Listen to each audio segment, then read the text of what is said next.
이 라오디게아 교회에 대해서 함께 말씀을 나누고자 합니다. 이 라오디게아 교회는 소아시아에 있는 7교회 가운데 칭찬이 없이 책망만 받은 교회입니다. 그래도 사대교회는 순결하고 충성된 자가 소수이긴 했지만 그럼에도 남아있다고 해서 칭찬을 받은 것이 있습니다. 그러나 오늘 본문의 라오디게아 교회는 전혀 칭찬의 메시지가 없이 가혹할 만큼의 책망의 메시지를 그들에게 전해주고 있습니다. 내가 너희를 토하여 버리겠다라고 책망하시는 말씀을 해주고 있습니다.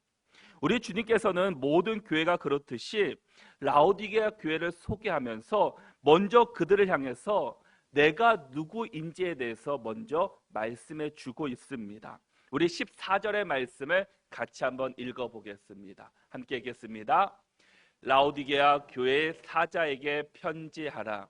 아멘이시요 충성되고 참된 증인이시요 하나님의 창조의 근본이신 이가 이르시되 아멘.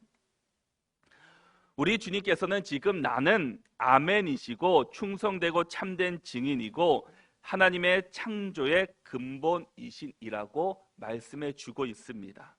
아멘은 그렇게 되기를 믿습니다. 진심으로 그렇게 될 줄 믿습니다 라는 의미를 가지고 있습니다. 주님이 아멘이시면 주님이 하신 말씀은 진실로 그렇게 된다라는 겁니다. 우리 그리스도인의 삶은 하나님께 우리의 주권을 내어드리는 겁니다. 내가 원하는 대로 살아가는 것이 아니라 우리 주님이 원하는 대로 살아가겠다고 고백하는 것이 우리 그리스도인들의 삶의 모습이다라는 겁니다. 나를 자랑하는 것이 아니라 세상 것을 자랑하는 것이 아니라 오직 우리 주님을 자랑하고 높여드리는 삶을 살아가야 하는 겁니다. 우리가 이 세상을 살아가는 모든 여정 가운데 때로는 고난을 당하고 때로는 어려움을 겪고 내가 원치 않는 일을 당한다 할지라도 오직 주님 붙잡고 주님 의지하고 주님 바라보고 살아가는 것이 참된 그리스도인의 삶의 모습입니다. 예수님을 아멘으로 소개하는 이유는 지금 혼란스러운 시대에 예수님이 가장 믿을 수 있는 참 의지의 대상이다라는 겁니다. 흔들리지 않는, 변하지 않는 진리가 바로 예수 그리스도이기 때문입니다. 또한 주님을 충성되고 참된 증인으로 표현해 주고 있습니다. 이 표현은 요한계시록 1장 5절에서도 우리에게 말씀해 주고 있습니다. 요한계시록 1장 5절을 보면은 또 충성된 증인으로 죽은 자들 가운데서 먼저 나시고 땅의 임금들의 머리가 되신 예수 그리스도로 말미암아 은혜와 평강이 너에게 있기를 원하노라. 우리를 사랑하사 그의 피로 우리 죄에서 우리를 해방하시고 라고 말씀합니다. 충성이라는 말은 진실하다, 즉 그분이 약속하신 것은 반드시 이루어진다라는 겁니다. 또한 그리스도를 하나님의 창조의 근본이신 이로 표현하고 있습니다. 예수님이 하나님의 창조물들 가운데 으뜸이 되는 존재라는 말이 아니라 하나님과 함께 창조의 역사에 참여하셨다라는 뜻입니다. 우리 예수님께서, 우리 주님께서 하나님과 함께 동등된 분이다라는 겁니다. 그래서 우리에게 충성되고 참된 증인이 된다라고 말씀합니다. 증인이 무엇입니까? 본대로 그대로 말하는 것이 증인의 역할입니다. 증인은 거짓말을 하면 안 됩니다. 우리 주님이 증인이시라는 것은 이 우주 만물, 이 세상의 모든 것들을 보신 분이 바로 우리 주님이십니다. 모든 것을 아시는 분이 오직 한 분, 우리 주님 하나님이시다라는 겁니다.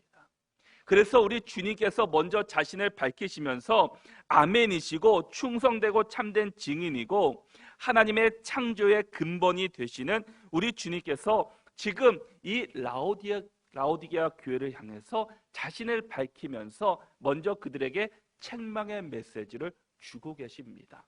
우리 15절과 16절의 말씀을 같이 한번 읽어보도록 하겠습니다. 함께 읽겠습니다.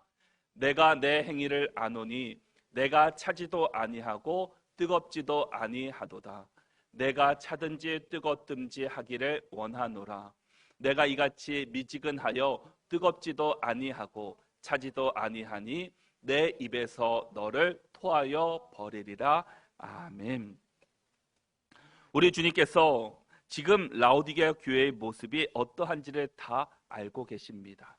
그 모습이 어떤 모습이었습니까? 그들의 신앙의 모습이 차지도 아니하고 뜨겁지도 아니하였다라고 말씀합니다. 우리가 당시 라오디게아 지역의 상황을 알아야지 이 말씀을 좀 더 쉽게 왜 그런 말씀을 하셨는지를 이해할 수 있습니다. 윌리엄 바클리라는 분이 쓴 현대 교회에 보내는 사도 요한의 편지라는 책이 있습니다. 그 책의 내용을 보면 이 도시의 특징이 어떠한지에 대해서 우리에게 말씀해 주고 있습니다. 특징이 먼저는 가장 많은 은행이 있을 만큼 상업적으로 부유한 도시였습니다. 그리고 두 번째는 옷감과 섬유 산업이 발전하여서 좋은 양털로 만든 외투가 세계로 수출하고 있었습니다.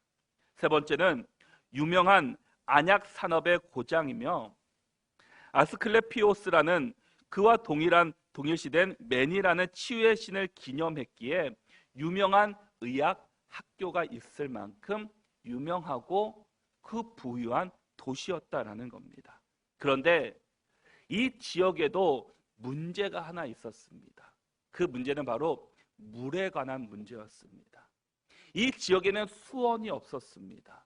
그래서 자체적으로 물을 먹을 수가 없었다라는 겁니다. 그래서 주변에 있는 도시들에게 의존해서 그 물을 먼 곳에서부터 끌어와야 합니다. 그래서 북쪽으로 10km 정도 떨어진 곳에 온천으로 유명했던 히에라폴리스라는 곳이 있습니다. 하지만 이곳은 온천물로 유명해서 매우 뜨거운 물이 있었습니다. 그런데 10km 정도 그 수로를 통해서 물이 와야 합니다. 지금처럼 그 관들이 잘 보온이 유지되는 그런 관들도 아니었기 때문에 이 10km 정도 오는 가운데 그 물들이 다 식어버렸다라는 겁니다. 그 뜨거운 물들이 다 뜨거움을 잃고 미지근해져 버렸습니다. 그 미지근한 동시에 구역질 나는 그 역한 냄새로 인해서 그들은 그 물을 먹을 수조차 없었다라는 겁니다. 그들은 그것을 알았기 때문에 주님이 왜 이런 말씀을 하셨는지 그들은 잘 알고 있었습니다. 아무도 그 물을 입으로 마시고 목으로 넘길 수가 없었다라는 겁니다. 뜨거운 온천수가 라오디게아로 오면서 미지근해져서 그 먹을 수 없는 물이 되어서 내뱉어 버릴 수밖에 없는 그 물이 되고 말았습니다. 또한 남쪽으로는 그 16km 떨어진 곳에 이 골로세라는 도시가 있었습니다. 이 도시는 이 차갑고 신선한 물로 유명했던 곳입니다. 그런데 이 라오디게아까지 오면서 이 16km 정도 떨어진 곳까지 오면서 이 차가웠던 이 신선했던 물이 차가움을 다 잃고 신선함을 다 잃고 그 미지근해 버렸다라는 겁니다. 그래서 신선하고 그 차가웠던 물이 미지근해지고 신선함을 잃어버리자 그 물조차 먹기가 쉽지 않았습니다. 그래서 주님께서는 이 라오디게아 교회를 향해서 그들의 모습이 뜨겁지도 차지도 않아 뱉어버릴 수밖에 없는 그런 미지근한 물과 같다라고 그들의 신앙을 말씀해 주고 있습니다. 여러분, 우리의 모습과 우리의 신앙이 이런 모습이 혹시 있지는 않습니까? 우리가 혹시 우리의 신앙이, 우리 그리스도인의 삶이 뜨겁지도 않고 차지도 않는 이런 미지근한 모습으로 우리가 혹시 살아가고 있지는 않습니까?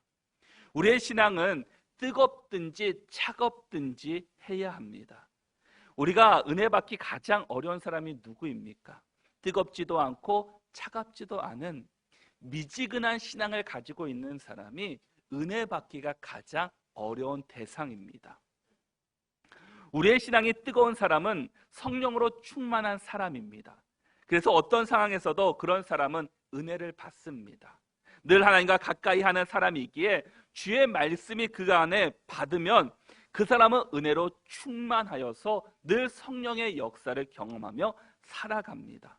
반대로 신앙의 모습이 차가운 사람은 지금 신앙에서 멀어져 있지만 언젠가는 주의 말씀이 그 마음에 들어가면 그 사람도 놀랍게 변화될 수 있게 됩니다.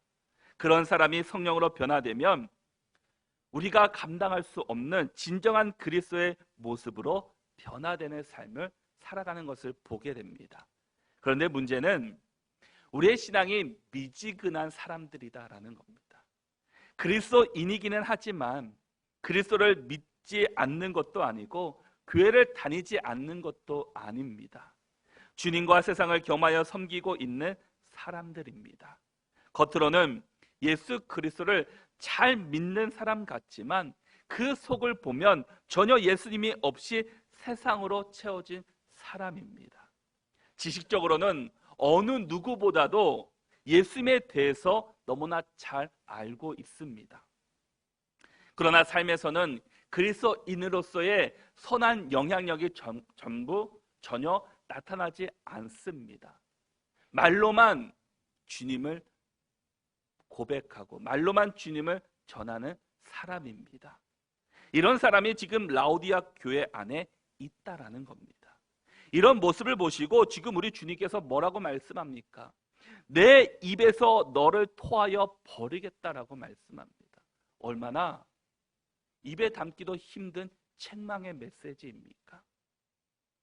미지근한 사람들의 특징이 무엇입니까? 적극적이지도 않고 소극적이고 무관심한 사람들입니다. 지식적으로는 너무나 잘 알고 있지만 교회 안에는 참여하지 않습니다. 영적 활동이나 복음 사역에도 열심을 가지지 않습니다. 매사에 적당히 타협하면서 넘어가는 사람입니다. 그리스도의 복음을 거부하는 것도 아닙니다. 주의 일에 무관심하고 그리스도인이라는 이름만 가지고 있을 뿐입니다. 우리 주님께서 제일 싫어하는 사람이 누구이겠습니까? 매사에 적당히 하는 사람입니다.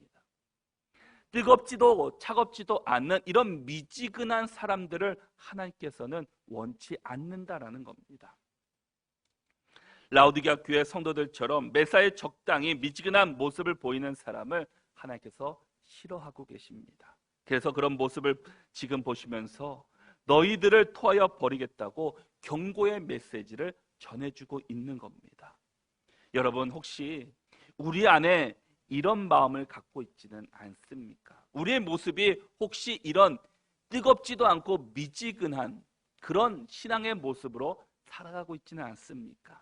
그럼 속히 회개하고 주께로 온전히 돌아와야 합니다. 주만 의지하고 주만 선택하고 주만 바라보며 우리는 살아가야 될 줄 믿습니다.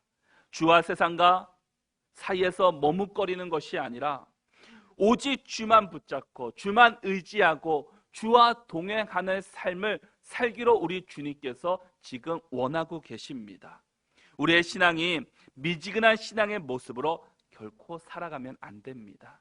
우리의 신앙은 늘 성령으로 충만하여서 하나님 말씀에 순종하며 주의 뜻을 이루며 살아가는 믿음의 백성들이 되어야 될 줄 믿습니다.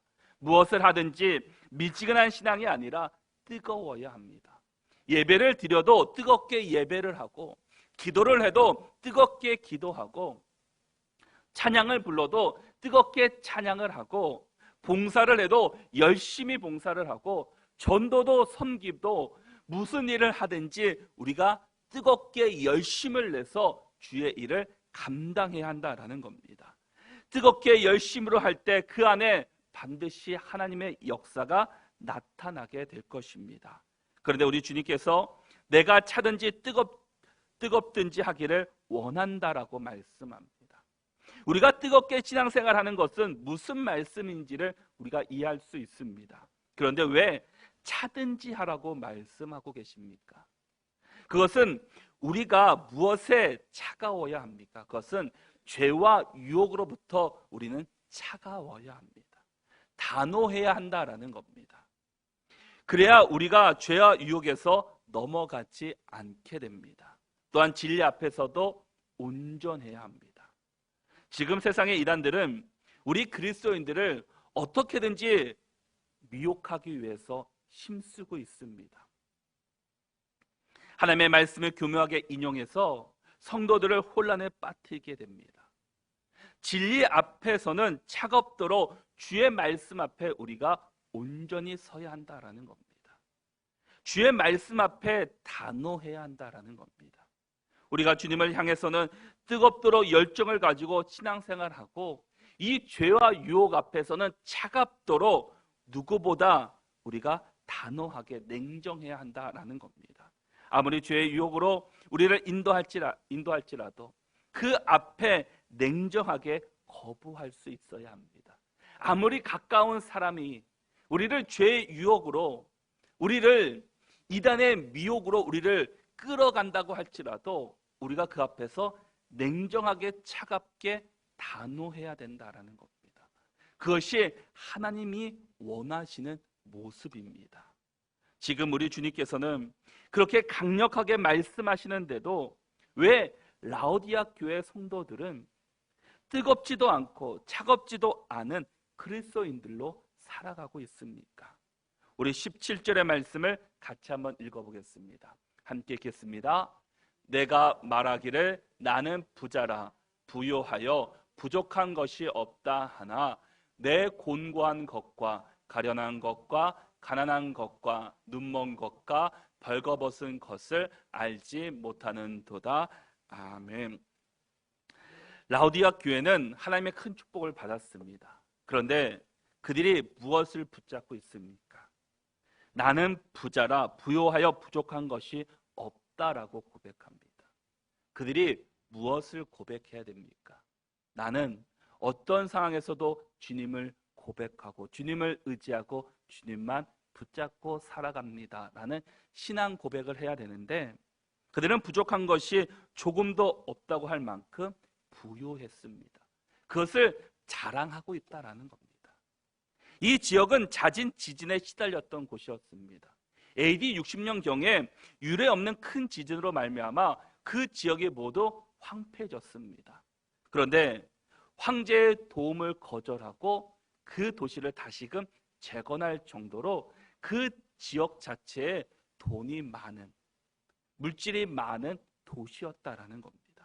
막강한 재력을 보유한 도시였습니다.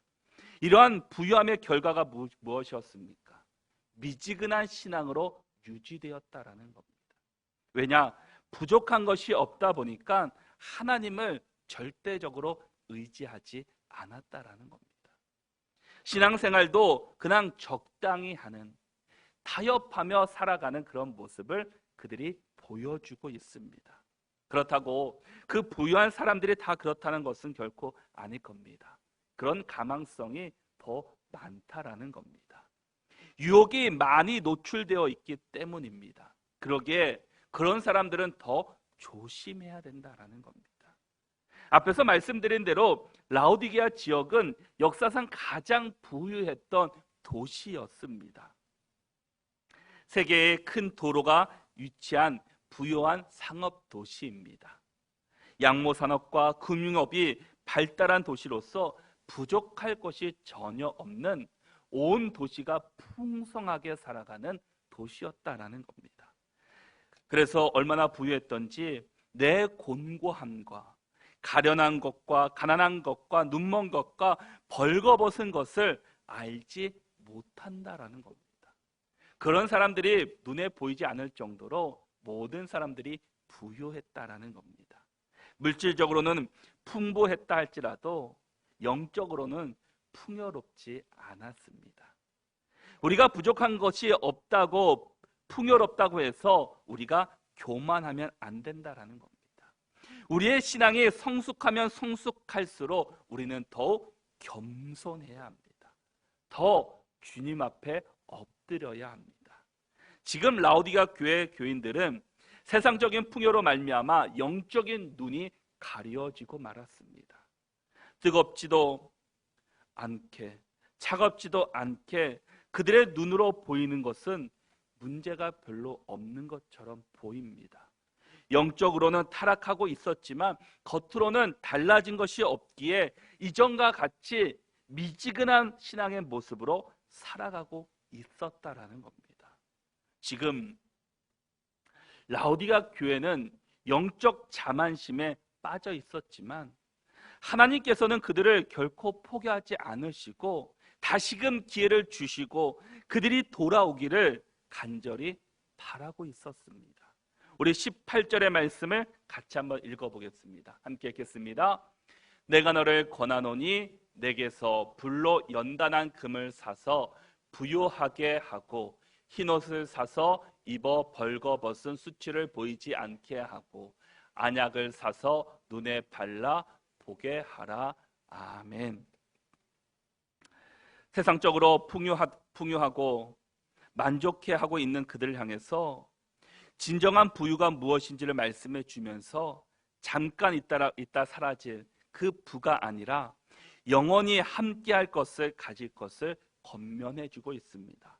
그러면서 본문에서 이 세 가지를 살 것을 말씀합니다. 불로 연단한 금, 흰옷, 안약을 살 것을 말씀하고 있습니다. 라오디게아는 금융으로 발전한 도시였습니다. 금융의 중심지였습니다. 그래서 그들은 많은 금을 가지고 있었습니다. 그러나 우리 주님께서 지금 뭐라고 말씀합니까? 눈에 보이는 금을 말씀하지 않으시고 불로 연단한 금을 사라고 말씀합니다. 눈에 보이는 육신적인 부요함이 아니라 불로 연단하여 얻어진 금 같은 순결함을 가질 것을 우리에게 요청하고 있습니다. 욥기 23장 10절의 말씀을 보면은 그러나 내가 가는 길을 그가 아시나니 그가 나를 단련하신 후에 내가 순금같이 되어 나오리라 라고 말씀합니다. 우리가 잘 아는 욥은 어떤 사람입니까? 말할 수 없는 고통을 당한 사람입니다. 고난을 겪었던 사람입니다. 그러나 그는 그 고난 가운데서도 그는 하나님을 원망하거나 하나님께 불평하지 않았습니다. 엄청난 부자였습니다. 그러나 그 모든 재산과 자녀들과 종을 다 빼앗겼지만 한마디도 하나님 앞에 불평 불만하지 않습니다. 그리고 마지막에 뭐라고 고백하고 있습니까? 내가 가는 길을 하나님께서 아신다라는 겁니다. 그것은 하나님께서 나를 단련하신 후에 나를 다시금 순금처럼 단단한 믿음의 사람으로 만드시기 위한 이 시간이라는 것을 그는 고백하고 있다라는 겁니다.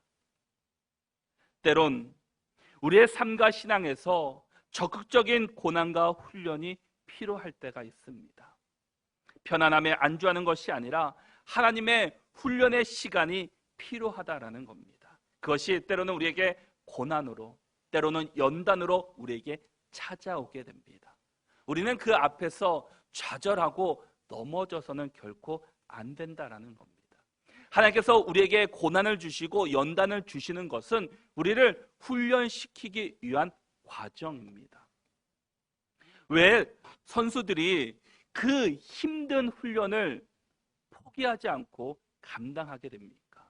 그 훈련을 감당하는 것은 그 훈련을 잘 이겨내면 내 능력이 한 단계 더 성장하기 때문입니다. 하나님께서 우리에게 연단을 주시고 고난을 주신 것은 우리의 신앙이 지금의 신앙에 머물러 있는 것이 아니라 한 단계 더 성장하기를 원하시는 것이다라는 겁니다. 지금 고난이 없고 연단이 없으면 좋은 것 같지만 그것은 우리를 망하게 하는 지름길이 됩니다. 금은 뜨거운 불에서 단련될 때 불순물이 제거되고 99.9%의 순금이 되는 것처럼 우리도 주 앞에서 연단될 때 진정한 참된 그리스도인으로 우리가 살아갈 수 있게 된다라는 겁니다. 모양만 그리스도인이 아니라 진정한 그리스도인으로 우리가 살아가는 사람으로 변화될 수 있게 됩니다. 또한 우리에게 흰옷을 살 것을 말씀합니다. 당시 라오디게아는 섬유 산업으로 발전한 지역이었습니다. 특별히 흑색 양모의 주산지로 비싸고 고급스러운 옷들이 많이 있었습니다. 그래서 많은 사람들도 그런 고급스러운 옷들을 입고 살았습니다. 눈에 보이는 화려한 것들이 많이 있었지만, 그러나 세상의 화려한 옷으로 그들의 수치는 가릴 수 없었다라는 겁니다. 진정한 흰옷, 우리의 수치, 우리의 죄를 용서해 줄 수 있는 분은 바로 우리의 주님이십니다. 진정한 회복과 치유는 우리 주님께서 이루어 주십니다. 예수 그리스도의 십자가로 말미암아 우리는 죄 용서를 받은 사람들입니다. 우리 안에 있는 모든 수치를 예수 그리스도께서 십자가로 말미암아 친히 감당해 주셨습니다. 내가 아무리 화려한 옷을 입어도, 화려한 것을 우리가 치장을 한다 할지라도 그것은 숨길 수 없는 문제입니다. 우리 내면은 가릴 수 없다라는 겁니다. 아무리 겉은 화려하다 할지라도 우리의 내면은 우리 스스로 바꿀 수가 없습니다. 우리의 죄의 문제도 마찬가지다라는 겁니다. 그러기에 우리의 진정한 죄를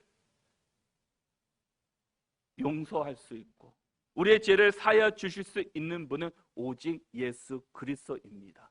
그러기에 예수님께 나갈 것을 말씀합니다. 예수님께서 허락하시는 흰 옷을 입을 것을 말씀해 주고 있다라는 겁니다. 또한 안약을 사서 바르라라고 말씀합니다. 라오디게아는 그 의료 중심지였습니다. 의학대학이 있을 만큼 의학적으로 또 유명한 지역이었습니다. 또한 안약으로도 유명하였고 그것을 자랑하는 도시였습니다. 그런데 지금 육신적인 안목으로 보는 것이 아니라 영적인 눈이 가려졌다라는 겁니다. 지금 안약을 사서 바르라는 것은 우리가 눈에 보이는 그런 안약을 말씀하시는 것이 아니라 성령으로 너희들이 바뀌어져야 된다라는 겁니다.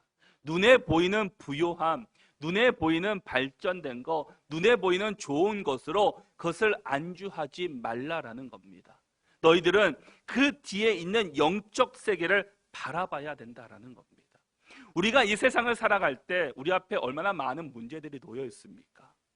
그 앞에서 우리가 봐야 될 것은 그 뒤에서 역사하고 계시는 하나님을 보아야 된다라는 겁니다.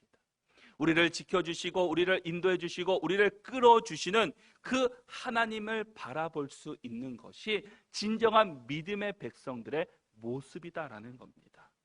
영적 생활에 승리하려면 우리가 영적으로 눈을 띄어야 합니다. 영적인 눈을 가져야지 우리가 믿음으로 승리할 수 있습니다. 올바른 것을 보지 못하는 것이 얼마나 수치스러운 일인지 모릅니다. 영적인 눈이 떠져야 올바른 판단을 할 수 있고 올바른 것을 볼 수 있다라는 겁니다. 우리의 지식으로, 우리의 생각으로, 우리의 능력으로 판단하고 보는 것이 아니라 주님의 마음으로, 주님의 눈으로 우리가 세상을 바라볼 수 있기를 바랍니다. 지금 라오디게아 교회 교인들은 주님의 마음으로 세상을 보는 것이 아니라 자신들이 가지고 있는 부와 명예, 능력을 가지고 지금 교회를 바라보고 있었다라는 겁니다. 그런 것들을 통해서 자신의 신앙을 감추고 있었다라는 겁니다. 예수 그리스도의 자녀임에도 불구하고 주님을 의지하는 것이 아니라 내가 가지고 있는 부를, 명예를, 능력을 가지고 그들은 살아갔고 교회를 그렇게 운영하고 있었던 안타까운 모습을 보시면서 우리 주님께서 그들을 향해서 권면을 하고 계셨다라는 겁니다. 왜냐? 그들을 사랑하시기 때문에. 얼마든지 책망하시고 그들을 버릴 수 있지만 그렇게 하지 않으신 것은 그들을 사랑하셨기 때문이었다라는 겁니다. 사랑하시기 때문에 그들에게 관심을 가지고 책망도 하시고 징계도 하시고 권면의 말씀도 주고 계십니다. 사랑하지 않으면 관심조차 가지지 않습니다. 그들이 어떻게 살아가든지 어떻게 신앙생활하든지 어떻게 되든지 전혀 관심이 없습니다. 그러나 사랑하기 때문에 그들에게 때로는 책망도 하시고 때로는 권면도 하시고 때로는 축복의 메시지도 전해주고 있는 모습을 볼 수 있다는 겁니다. 우리 주님께서 이 라오디게아 교회를 사랑하시기 때문에 내가 열심을 내고 회개하라고 말씀하시면서 우리를 끝까지 기다려 주시고 계십니다. 우리를 끝까지 기다려 주시는 주님께서 어떻게 기다리고 계십니까? 우리 본문 20절의 말씀을 같이 한번 읽어보겠습니다. 함께 읽겠습니다. 볼지어다 내가 문 밖에 서서 두드리노니 누구든지 내 음성을 듣고 문을 열면 내가 그에게로 들어가 그와 더불어 먹고 그는 나와 더불어 먹으리라. 아멘. 교회 안에 계셔야 우리 주님께서 지금 어디에 계십니까? 문 밖에 서서 우리를 기다리고 계십니다. 주님에 대한 열망과 갈망, 사랑 없이 종교 생활하는 사람은 예수님을 삶 속에서 경험하지 못한다는 겁니다. 우리의 신앙생활을 하는 것이 자기 만족에 빠져서 하고 있지 않은지 우리는 돌아보아야 합니다. 지금 우리 주님은 문 밖에 서서 문을 두드리고 계십니다. 지금 우리를 기다리고 계십니다. 우리는 안에서 주님 없이 자기 만족에 빠져서 기뻐하며 신앙생활하고 있지는 않으십니까? 우리가 신앙생활에서 자기 만족에 빠져 주님이 무슨 말씀을 하시는지에 관해 관심이 없고 주님 없이 신앙생활하고 있지는 않느냐라는 겁니다. 주님이 있어야 할 자리에 주님이 아니라 육신의 정욕과 안목의 정욕과 이생의 자랑으로 채워지고 있지는 않습니까? 우리가 정말 보아야 하는 것은 지금 문 밖에 서서 우리를 기다리고 계시는 그 주님을 바라볼 수 있어야 합니다. 우리 주님은 지금도 우리의 문을 두드리고 계십니다. 우리가 문을 열고 주님을 영접할 때 진정한 영적 부유함을 우리가 경험할 수 있게 될 것입니다. 세상에 주는 만족은 늘 영원하지 않은 것입니다. 언제 어디서 바뀔지는 아무도 모릅니다. 그러나 우리 주님이 주시는 진정한 부유함말로 영원한 기쁨이 넘치는 것입니다. 주님 없이 사는 사람의 특징이 무엇입니까? 자기 중심적이다라는 겁니다. 빌립보서 2장 21절의 말씀 보니까 그들이 다 자기 일을 구하고 그리스도 예수의 일을 구하지 아니하되라고 말씀합니다. 자기 중심적으로 하나님 없이 사는 사람의 모습이 자기 일을 구하고 예수의 일을 구하지 않는 사람이다라는 겁니다. 이런 사람들을 오늘 본문에서는 뜨겁지도 않고 차갑지도 않은 이런 미지근한 신앙의 모습으로 살아가는 사람이다. 내가 그들을 향해서 토해 버리겠다라고 말씀해 주고 있습니다. 우리는 주님 없이 한순간도 살 수 없는 사람들입니다. 그러기에 우리는 주님과 함께 살아갈 수 있기를 바랍니다. 내 상황이 어떠한 상황에 있든지, 내가 부유할지라도, 내가 공고에 가난할지라도 그것을 바라보는 것이 아니라 우리 중심 가운데 예수 그리스도가 온전히 있고 주님과 동행하는 삶을 살아갈 수 있는 저와 여러분들이 될 수 있기를 바랍니다. 지금 라오디게아 교회 아무런 칭찬이 없이 가혹할 만큼 토해버릴 만한 책망의 메시지를 주고 계십니다. 그러나 그럼에도 불구하고 우리 주님은 끝까지 그들을 버리지 않으시고 너희들이 마지막까지 이긴다면 이러한 축복의 메시지를 너에게 주시겠다고, 은혜의 말씀을 주시겠다라고 약속의 말씀을 우리에게 전해주고 있습니다. 우리 마지막으로 21절의 말씀을 같이 한번 읽어보겠습니다. 함께 읽겠습니다.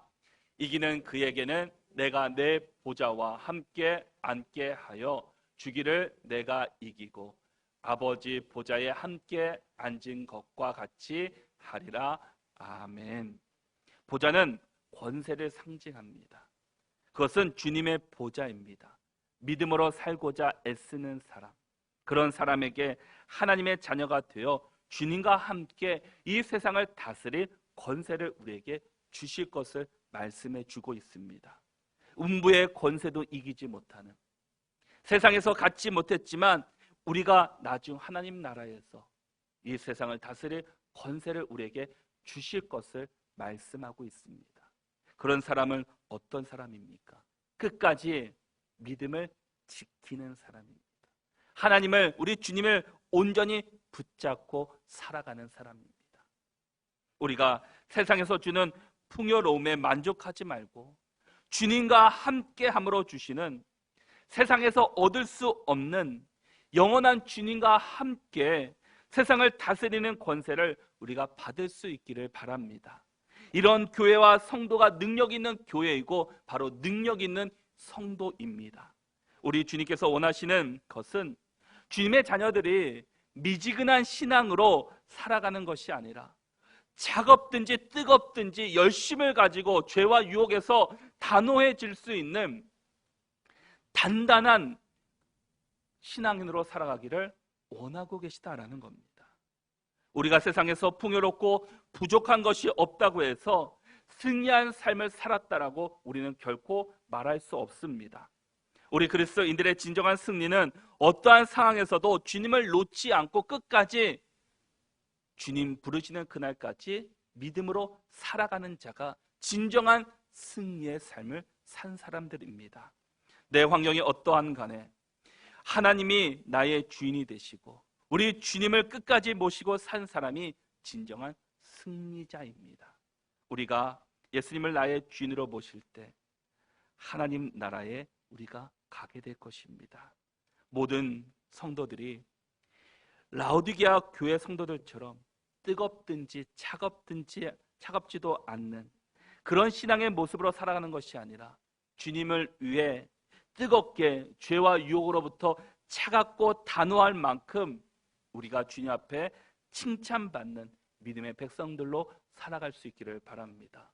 우리가 7주 동안 소아시아에 있는 7교회를 통해서 각 교회의 특징들, 또 칭찬과 책망과 또 권면의 말씀, 또 약속의 말씀들을 보았습니다.